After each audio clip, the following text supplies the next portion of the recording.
ಇಂದಿರಾ ಗಾಂಧಿಯವರು ಒಂದು ತುರ್ತು ಪರಿಸ್ಥಿತಿಯನ್ನು ಇಡೀ ದೇಶದ ಮೇಲೆ ಏರಿದರು. ಈಗ ಸರಿಸುಮಾರು ಒಂದು 50 ವರ್ಷ ಕಳೆದೋಗಿದೆ. ಬಹುಶಃ ಇವತ್ತಿನ ಈ ಸರ್ಕಾರದ ಸರ್ವಾಧಿಕಾರಿ ಮನಸ್ಥಿತಿಯನ್ನು ನೋಡಿದಾಗ ಆ 50ನೇ ವರ್ಷದ ಸುವರ್ಣ ಮಹೋತ್ಸವವನ್ನು ಕರ್ನಾಟಕದಲ್ಲಿ ಆಚರಣೆ ಮಾಡ್ತಾ ಇದ್ದಾರೇನೋ ಅಂತಕ್ಕಂಥದ್ದು ನನ್ನ ಭಾವನೆ. ವಿಧಾನಸೌಧ ಒಂದು ರೀತಿ ನಮಗೆ ಶಕ್ತಿ ಸೌಧ ಇದ್ದಂತೆ. ಇಂಥ ಒಂದು ಶಕ್ತಿ ಸೌಧದಲ್ಲಿ ಇವತ್ತು ಎಮರ್ಜೆನ್ಸಿ 2.0ನ ಡಿಕ್ಲೇರ್ ಮಾಡ್ತಕ್ಕಂಥದ್ದಕ್ಕೆ ಇವತ್ತು ಕಾಂಗ್ರೆಸ್ನವರು ಮುಂದಾಗಿದ್ದಾರೆ. ಇಂಥ ಸರ್ವಾಧಿಕಾರಿ ಮನಸ್ಥಿತಿ ಬಹುಶಃ ಈ ಕಾಂಗ್ರೆಸ್ನವ್ರನ್ನ DNA ಈಗಾಗಲೇ ರಕ್ತಗತವಾಗಿ ಬಹುಶಃ ಅವ್ರಿಗೆ ಹಿಂದಿನಿಂದನೂ ಕೂಡ ಇದು ಒಂದು ರೀತಿ ಅಭ್ಯಾಸ ಆಗಿಬಿಟ್ಟಿದೆ. ಆದರೆ ಒಂದು ನಾನು ಹೇಳ್ತಕ್ಕಂಥದ್ದು, ಮಾಧ್ಯಮದ ಸ್ನೇಹಿತರು ಸಂವಿಧಾನದ ಅಡಿ ಅವ್ರಿಗೆ ಅವರ ಅಭಿಪ್ರಾಯಗಳನ್ನ ವ್ಯಕ್ತಪಡಿಸ್ತಕ್ಕಂಥದ್ದಕ್ಕೆ ಅವರಿಗೆ ಎಲ್ಲ ರೀತಿಯಾದಂಥ ಹಕ್ಕುಗಳಿದೆ. ಆದರೆ ಇವತ್ತು ಸರ್ಕಾರ ಕೊಡ್ತಾ ಇರ್ತಕ್ಕಂಥ ಕಾರಣಗಳೇನು, ಭದ್ರತೆನೋ ತಾಂತ್ರಿಕ ಸಮಸ್ಯೆ ಇರ್ತಕ್ಕಂಥ ಹಿನ್ನೆಲೆಯಲ್ಲಿ ನಾವು ಇವತ್ತು ಈ ಒಂದು ನಿರ್ಧಾರವನ್ನು ತಗೊಳ್ಬೇಕಾಗ್ತದೆ, ಮಾಧ್ಯಮದವ್ರ ಮೇಲೆ ನಿರ್ಬಂಧವನ್ನು ಏರಬೇಕಾಗ್ತದೆ ಅಂತಾರೆ. ಆದರೆ ಒಂದು ಇಲ್ಲಿ ಸ್ಪಷ್ಟವಾಗಿ ತಿಳಿತಕ್ಕಂಥದ್ದು, ಕಾಂಗ್ರೆಸ್ನಲ್ಲಿ ಇರ್ತಕ್ಕಂಥ ಸರ್ಕಾರದ ಜನಪ್ರತಿನಿಧಿಗಳು ವಿಧಾನಸೌಧದಲ್ಲಿ ನಡೆಸ್ತಾ ಇರ್ತಕ್ಕಂಥ ಅವ್ಯವಹಾರಗಳು, ಭ್ರಷ್ಟಾಚಾರಗಳು, ಅನೇಕ ಲೋಪದೋಷಗಳನ್ನ ಮುಚ್ಚುಮರೆ ಮಾಡ್ಕೊಳ್ಳೋದಕ್ಕೋಸ್ಕರ ಇವತ್ತು ಇಂಥ ಒಂದು ನಿರ್ಬಂಧಗಳನ್ನ ಮಾಧ್ಯಮದ ಸ್ನೇಹಿತರ ಮೇಲೆ ಏರ್ತಾ ಇರ್ತಕ್ಕಂಥದ್ದು ನಿಜಕ್ಕೂ ಕೂಡ ಅತ್ಯಂತ ಕರಾಳವಾದಂಥ ಒಂದು ದಿನ ಇವತ್ತು ಈ ಕಾಂಗ್ರೆಸ್ನ ಸರ್ಕಾರಕ್ಕೆ ಅಂತಕ್ಕಂಥದ್ದು ಈ ಸಂದರ್ಭದಲ್ಲಿ ತಿಳಿಸ್ಲಿಕ್ಕೆ ಬಯಸ್ತೇನೆ. ಮೊದಲು ಇಂಥ ಜನವಿರೋಧಿ ನೀತಿಗಳನ್ನ ಜೊತೆಯಲ್ಲಿ ಪತ್ರಿಕೋದ್ಯಮನ ಸ್ನೇಹಿತರನ್ನ ಕಟ್ಟಾಕ್ತಕ್ಕಂಥದ್ರಲ್ಲಿ ಏನು ಕೈಗಳನ್ನ ಹಾಕಿದ್ದಾರೆ ಕಾಂಗ್ರೆಸ್ನವರು, ಇದನ್ನು ಮೊದಲು ಇವರು ಬಿಡ್ತಕ್ಕಂಥದ್ದು ಸೂಕ್ತ. ಇಲ್ಲ ಅಂದರೆ ಜನತಾದಳ ಪಕ್ಷ, ನಾಡಿನ 7 ಕೋಟಿ ಕನ್ನಡಿಗರು ಇವತ್ತು ಪತ್ರಿಕೋದ್ಯಮ ಸ್ನೇಹಿತರ ಜೊತೆ ಇದ್ದಾರೆ. ಜನತಾದಳ ಪಕ್ಷವೂ ನಿಮ್ಮ ಜೊತೆ ಇದ್ದೇವೆ. ನಿನ್ನೆ ದಿನ ಹೋರಾಟ ಕೈಗೆ ನೆತ್ಕೊಂಡಿದ್ದೀರಿ, ನಿಮ್ಮ ಹೋರಾಟದಲ್ಲಿ ನಾವು ಕೂಡ ಪಾತ್ರ ವಹಿಸ್ತೇವೆ.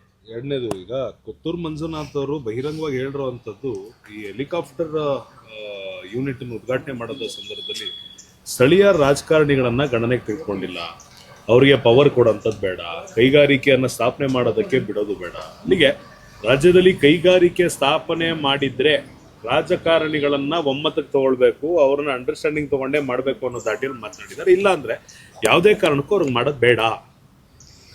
ಈಗ ತಾನೇ ನಾನು ಮಾನ್ಯ ಶಾಸಕರು ಮಾತನಾಡಿರ್ತಕ್ಕಂಥ ಹೇಳಿಕೆಯನ್ನು ನೋಡ್ತಾ ಇದ್ದೆ. ಒಂದು ರೀತಿ ಪ್ರಚೋದನೆ ಕೊಡ್ತಕ್ಕಂಥ ಹೇಳಿಕೆಗಳು ಇವತ್ತು ಶಾಸಕರು ಮಾತನಾಡ್ತಕ್ಕಂಥದ್ದು ಬಹುಶಃ ಅವರ ಒಂದು ಶಾಸಕ ಸ್ಥಾನಕ್ಕೆ ಶೋಭೆ ತರಲಿಕ್ಕಿಲ್ಲ. ಇವತ್ತು ಕರ್ನಾಟಕ ರಾಜ್ಯಕ್ಕೆ ಒಂದು ಕೈಗಾರಿಕೆ ಸ್ಥಾಪನೆ ಆಗುತ್ತೆ ಅಂತಕ್ಕಂಥದ್ದಾದಂಥ ಸಂದರ್ಭದಲ್ಲಿ ಒಬ್ಬ ಶಾಸಕ ಅದಕ್ಕೆ ಸಂಪೂರ್ಣವಾದಂಥ ಒಂದು ಸಹಕಾರವನ್ನು ಕೊಡಬೇಕು, ಬೆಂಬಲವನ್ನು ನೀಡಬೇಕು. ಇಲ್ಲಿ ಯಾರನ್ನು ಬಿಟ್ಟು ಮಾಡ್ತಕ್ಕಂಥ ಪ್ರಶ್ನೆ ಇಲ್ಲ.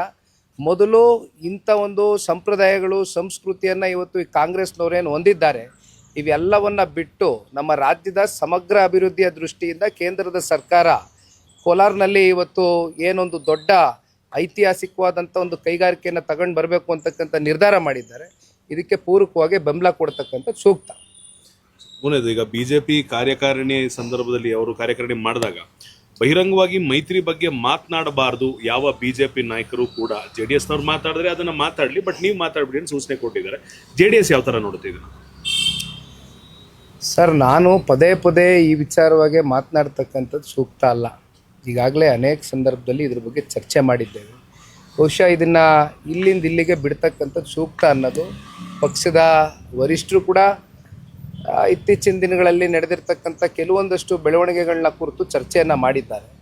ಹಾಗಾಗಿ ಒಂದು ಭಾರತೀಯ ಜನತಾ ಪಾರ್ಟಿ ಇರಲಿ, ಜನತಾದಳ ಪಕ್ಷ ಇರಲಿ, ಒಗ್ಗಟ್ಟಿನಿಂದ ಯಾವುದೇ ವೈಮನಸ್ಸುಗಳಿಲ್ದಿರ ಒಮ್ಮತದಿಂದ ಇವತ್ತು ಈ ರಾಜ್ಯದ ಜನತೆಯ ಒಂದು ಹೃದಯವನ್ನು ಗೆಲ್ತಕ್ಕಂಥದ್ದಕ್ಕೆ ಕನಿಷ್ಠ ಪಕ್ಷ ಅವತ್ತೂ ಹೇಳಿದ್ದೇನೆ, NDA ಹತ್ತತ್ರ 140ರಿಂದ 150 ಸ್ಥಾನವನ್ನು ಗೆಲ್ತಕ್ಕಂಥದ್ದಕ್ಕೆ ಇಬ್ಬರು ಒಗ್ಗಟ್ಟಿನಿಂದ ಹೋಗಬೇಕಾಗ್ತದೆ, ಹೋಗ್ತೇವೆ. ನಮ್ಮ ಜನತಾದಳ ಪಕ್ಷದ ಕಾರ್ಯಕರ್ತರ ಸಭೆಗಳಲ್ಲಿ ಪಕ್ಷದ ಕಾರ್ಯಕರ್ತರಿಗೆ ಹುರಿದುಂಬಿಸ್ತಕ್ಕಂಥ ಕೆಲವೊಂದಷ್ಟು ಮಾತುಗಳನ್ನ ನಾವು ಆಡಬೇಕಾಗ್ತದೆ.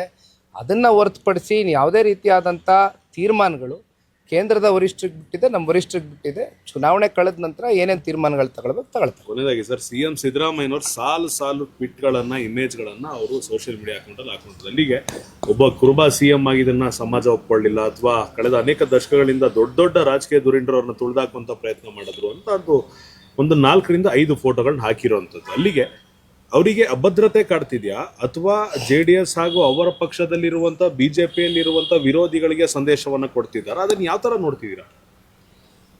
ನನಗೆ ಯಾವ ಒಂದು ಅರ್ಥದಲ್ಲಿ ಇವೆಲ್ಲವೂ ಕೂಡ ಸಾರ್ವಜನಿಕ ವಲಯದಲ್ಲೇ ಹೊರಗಾಕಿದ್ದಾರೆ ನನಗೆ ಗೊತ್ತಿಲ್ಲ. ಆದರೆ ಒಂದು ಮಾನ್ಯ ಮುಖ್ಯಮಂತ್ರಿಗಳು ಜನತಾದಳ ಪಕ್ಷದಲ್ಲಿ ಇದ್ದಂಥ ಸಂದರ್ಭದಲ್ಲಿ, ಇವತ್ತು ಜನತಾದಳ ಪಕ್ಷ ಅಂದರೆ ಭಾಳ ಜನ ಒಕ್ಕಲಿಗರಿಗೆ ಸೀಮಿತವಾಗಿರ್ತಕ್ಕಂಥ ಪಕ್ಷ ಅಂತಕ್ಕಂಥದ್ದು ಒಂದು ರೀತಿ ತಪ್ಪು ಕಲ್ಪನೆಯನ್ನು ಹೊರಡಿಸ್ಬಿಟ್ಟಿದ್ದಾರೆ.